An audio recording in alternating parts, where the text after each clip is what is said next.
Okay, this is the 2012 map, and it certainly looks different to what you've been used to previously. A lot smaller, of less value, but still going to use the same principles as you've used on previous maps. So let's make some interpretations first. Looking at the small map that we've got here, we can see that the rock unit B is a sheet-like morphology and it's discordant, therefore this is a dike. And we can tell from looking at the map that because it's a straight line on the map, it's likely to be vertical. F3 cuts across all the other layers apart from the dike, as far as we know.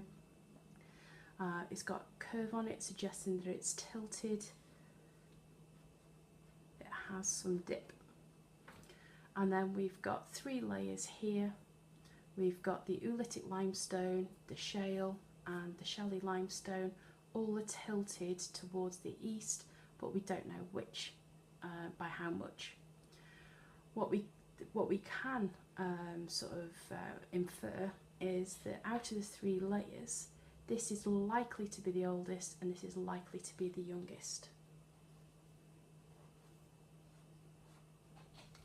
because it's tilted in that direction. So when we're going to construct our cross section, we're going to have to use our borehole data to know where things are going to be, because we're going to use the principle that if we know where the same boundary is at the surface and we know where it is at depth, we can actually work out the dip amount that the rock layer has. This will make more sense once you start to follow how I construct this cross section.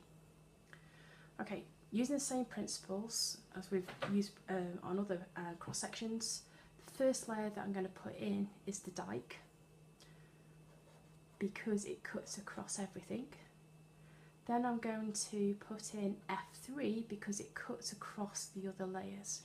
And as far as we know, it doesn't cut across the dike. Once I've done those, I'm going to put the layers in which are above F3, which are these 3 layers here, using the information in the borehole, and then I'm going to work out what's happening below F3. So above F3, I'm going to put in the 2 boundaries, and then I'm going to below F3. Okay, so let's get started. So the first bit of information I'm going to transfer across are where the boundaries are on top of a bit of scrap paper. So X to Y. I'm going to put SL for the shelly limestone. I've got the shale in here, which is going to put SH. Put F3 on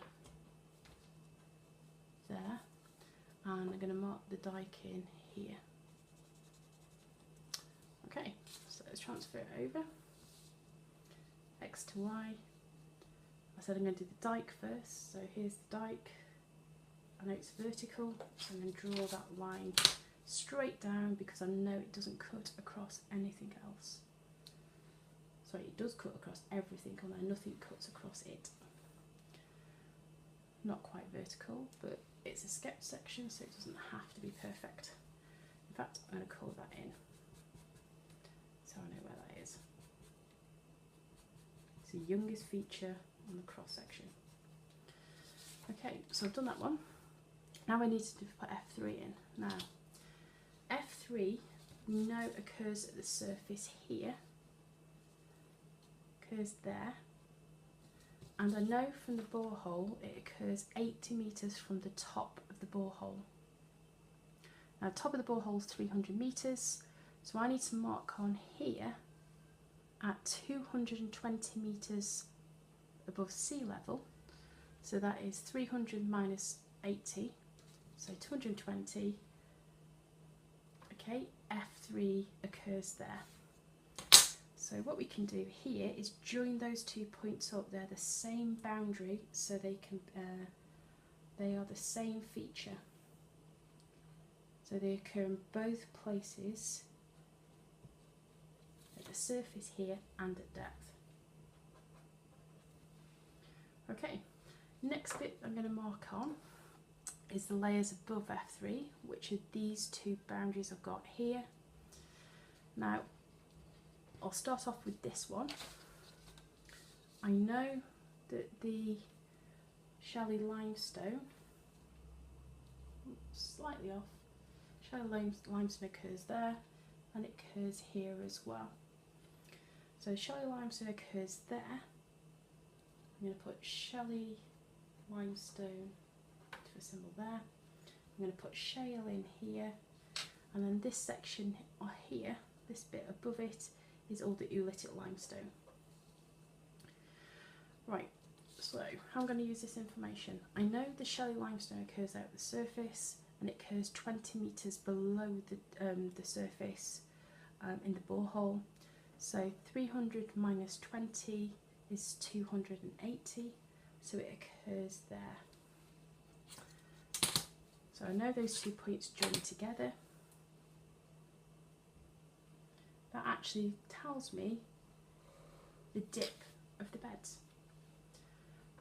I know shelly limestone is at the surface there, and 20 metres below the surface in the borehole.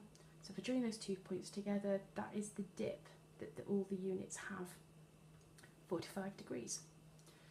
So what I can do now is, if I take this across and go across to this boundary here, if I know that the oolitic limestone shale boundary is this point here, 45 degrees would mean that that boundary would get stopped by the fault. Okay, it gets displaced by it. So I've marked all the layers in above F3 now. The oolitic limestone, the shale, and the shelly limestone, which is here. So I'm just going to put shale in there. Now there's one last thing that I need to put in. This is the one for below F3, and it tells me the base of the shale is at 100 metres below the surface. So top of the borehole's 300, that point there is 200. It's this point here on the borehole I've got the base of the shale. Okay, so let's put the boundary in first and then work out which layers are above and below it. 45 degrees again, quite handy with the squares that we've got here. I don't need to use a protractor. From that corner to this corner is 45 degrees. And we know that it gets stopped by F3, it can't go past that point. So it says it's the base of the shale. So that's equivalent, this boundary here is the base of the shale there. So I've got shale above that particular layer, and I have oolitic limestone below it. So all I need to do now is I need to put in the fault arrows for the relative motions, and we've finished the cross section. So I've got the oolitic shale limestone boundary there, and I've got it on this side here. So this side has moved up, this side has moved down, and we've completed it.